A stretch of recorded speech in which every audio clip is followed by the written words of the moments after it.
Hello friends, કેમ છો? આજે આપણે ધોરણ 4ની વિષય હિન્દીની પાઠ્યપુસ્તકનું સોલ્યુશન જોવાનું છે, જેમાં પુનરાવર્તન 2 આપેલું છે. પ્રશ્ન 1 છે મિત્રો, હાથી કે બારે મેં 4-5 વાક્ય લખીએ. અહીંયા હાથી વિશે તમારે 4 થી 5 વાક્ય લખવાના છે.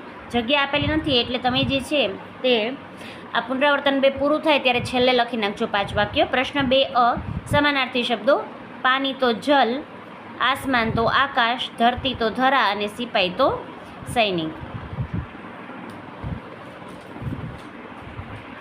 ત્યાર પછી બ આપેલું છે.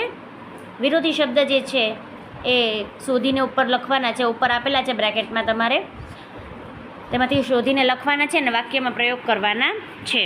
નીચા તો ઊંચા, છોડના, પકડના, આસમાન, ધરતી, જાના, આના. ત્યાર પછી પ્રશ્ન 3 આપેલું છે મિત્રો. નીચે दिए गए उदाहरण के अनुसार लिखिए. वह राजा है, वह रानी है, यह शिक्षिका है, यह शिक्षक है, वह लेखक है, वह लेखिका है. ત્યાર પછી પ્રશ્ન 4 જોઈ લઈએ. ઉદાહરણ અનુસાર જે છે વાક્ય પ્રયોગ કરવાનો છે. યહ તિતલી है, ये तितलियाँ है.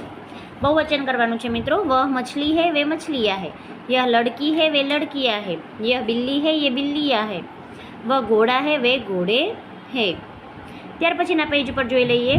પ્રશ્ન 5 આપેલો છે. સહી વિકલ્પ પસંદ કરકે વાક્ય લખીએ. બબે વિકલ્પ આપેલા છે. મેં જે ખાલી જગ્યા આપેલી છે એની નીચે લીટો કર્યો છે, જેથી કરીને તમે ઇઝીલી જે છે એ લખી શકો. પેલી ખાલી જગ્યામાં આવશે યે તિતલિયા હે. બીજું વહ તુમ્હારા ફૂલ હે. ત્રીજું मैं किसान हूँ. चौथું यह पाठशाला है, इनमें कई छात्र पढ़ते हैं. પાંચમું किसान क्या करता है. અને ત્યાર પછી છેલ્લું उस लड़के ने मुझे लड्डू दिया. મિત્રો, અહીંયા તમારું પુનરાવર્તન 2નું સોલ્યુશન પૂર્ણ થાય છે. હવે ફરી મળીશું નવા વિડીયોમાં. Thank you.